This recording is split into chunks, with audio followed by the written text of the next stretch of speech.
नमस्कार, मैं महिमा खिलाड़ू आदर्श विद्या मंदिर शंकर विद्यापीठ माउंट आबू से हिंदी अध्यापिका।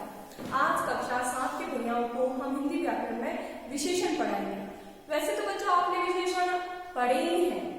आपने प्रारंभिक कक्षाओं में कक्षा तृतीय अर्थात तीसरी से ही विशेषण को पढ़ा होगा थोड़ा बहुत। कक्षा 7 में हम इसको थोड़ा विस्तार से पढ़ेंगे।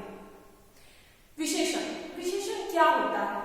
विशेषण संज्ञा और सर्वनाम इनकी जो विशेषता बताते हैं वो सारे ही शब्द विशेषण कहलाते हैं।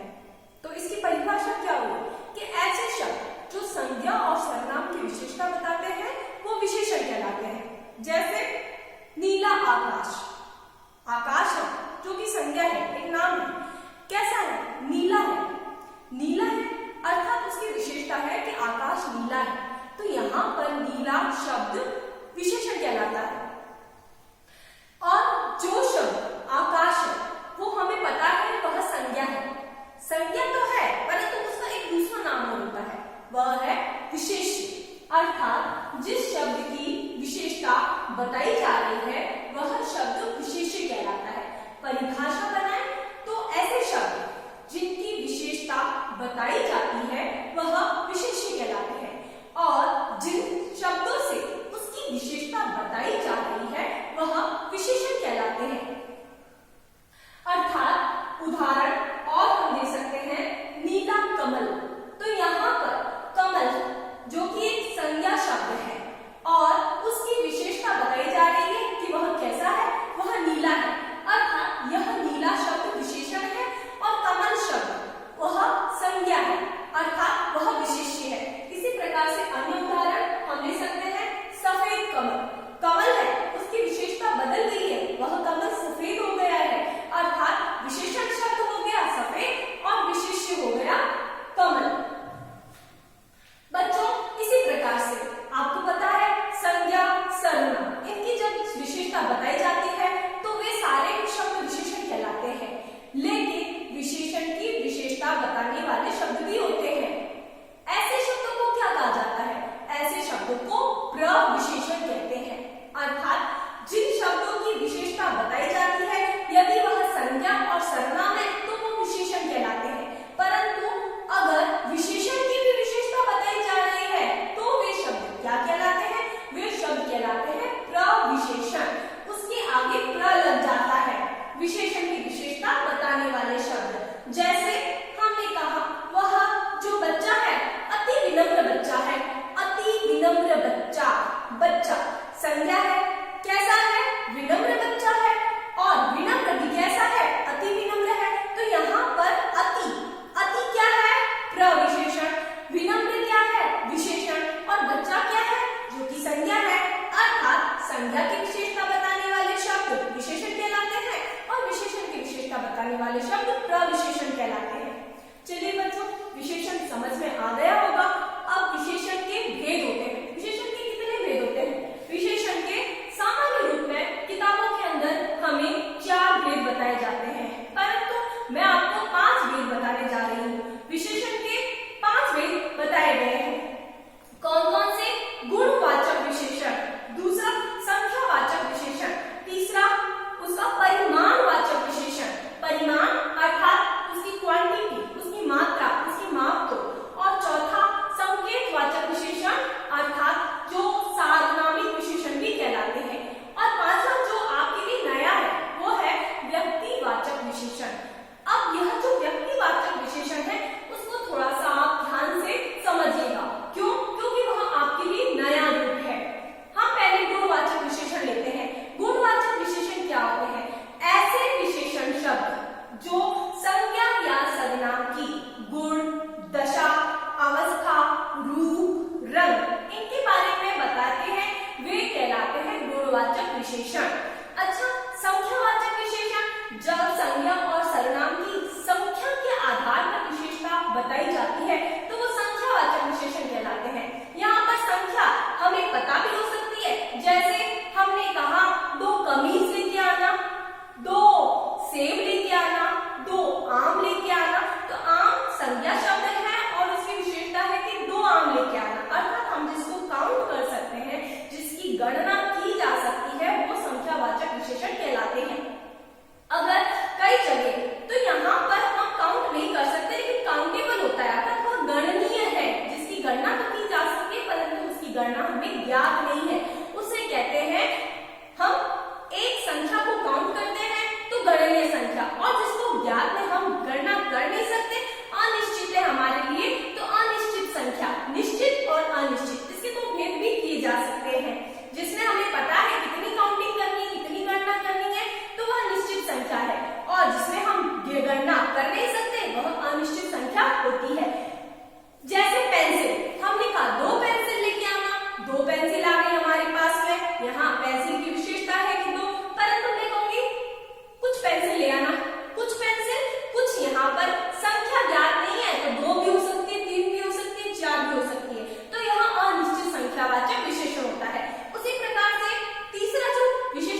परिमाणवाचक विशेषण कहते हैं।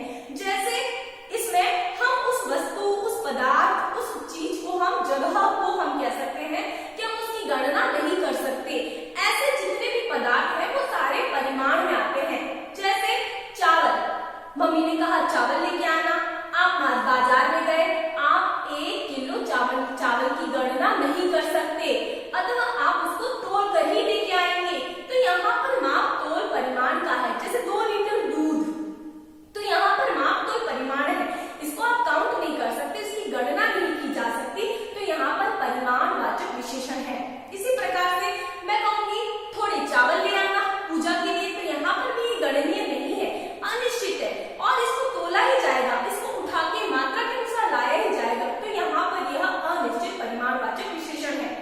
इसी प्रकार से इसका आगे का जो चौथा भेद है वो है सार्वनामिक विशेषण, जिसका दूसरा नाम है संकेतवाचक विशेषण। यहाँ पे मैंने लिखा भी है संकेतवाचक विशेषण या सार्वनामिक विशेषण। अब संकेतवाचक विशेषण और सार्वनामिक विशेषण क्या होते हैं? ऐसे बच्चे शब्द जो सर्वनाम है किंतु संज्ञा की विशेषता बता रहे हैं, तो वे शब्द सार्वनामिक विशेषण कहलाते हैं। जैसे उदाहरण के रूप में हम कह सकते हैं कि हमें चाहिए, क्या चाहिए हमें, उदाहरण के लिए हमने लिया सर्वनाम कि भाई इस गेंद को फेंक दो, इस गेंद को फेंक दो, तो गेंद, गेंद अर्थात बॉल, इस गेंद को फेंक दो। गेंद चूंकि संज्ञा शब्द है और इस आगे हमने इसके आगे यह निश्चित यह सर्वनाम शब्द लगा दिया, तो यहाँ पर ये इस सर्वनाम शब्द, यहाँ पर सर्वनाम का प्रकार नहीं है, यहाँ पर यह संज्ञा की विशेषता बता रहा है, अतः यह सार्वनामिक विशेषण कहलाता है। इसे हम संकेतवाचक विशेषण भी कह सकते हैं। इसी प्रकार से दूसरा हम लेते हैं उदाहरण, जैसे कोई सज्जन आए हैं, सज्जन, सज्जन यानी संज्ञा और कोई यानी हमें ज्ञात नहीं है, परंतु यह सर्वनाम है कोई, अतः यह सार्वनामिक विशेषण है। परंतु कोई आया है, अगर वाक्य ये होता कोई आया है, तो यहाँ पर सर्वनाम शब्द के आगे कोई भी संज्ञा नहीं दे रखी है, अर्थात यह सर्वनाम शब्द है, यहाँ पर यह सार्वनामिक शब्द सर्वनाम नहीं है, सार्वनामिक विशेषण नहीं है। पांचवा जो प्रकार बच्चों बता रही थी आपको मैं, व्यक्तिवाचक विशेषण, अर्थात जो शब्द मूल रूप से व्यक्तिवाचक है परंतु इनका उपयोग हम संज्ञा या सर्वनाम की विशेषता बताने के लिए करते हैं, तो ये शब्द व्यक्तिवाचक कहलाते हैं। जैसे हमने शब्द बोला कि मैं बीकानेरी भुजिया बहुत पसंद करता हूँ, तो बीकानेरी भुजिया, भुजिया अर्थात नमकीन, तो ये नमकीन है, लेकिन इसकी विशेषता क्या है कि ये बीकानेरी है। यहाँ पर ये बीकानेरी जो शब्द है ये व्यक्तिवाचक विशेषण है। इसी प्रकार से आज मम्मी ने बनारसी साड़ी खरीदी है, तो साड़ी है, साड़ी की विशेषता क्या है कि वो बनारसी है, अर्थात बनारस की है, तो बनारसी। यहाँ पर ये बनारसी शब्द है, ये साड़ी की विशेषता है, परंतु ये पर्टिकुलर एक जगह का है, तो ये व्यक्तिवाचक विशेषण कहलाता है। ठीक है, कुछ उदाहरण देखिए बच्चों, मम्मी ने आज बनारसी साड़ी खरीदी है, और यहाँ पर साड़ी, अभी इसी का उदाहरण मैंने आपको दिया था, साड़ी कैसी है, साड़ी बनारसी है, तो यहाँ पर ये जो विशेषण है ये कौन सा विशेषण है, व्यक्तिवाचक विशेषण। दूसरा उदाहरण, इस गेंद को मत फेंको, मत फेंको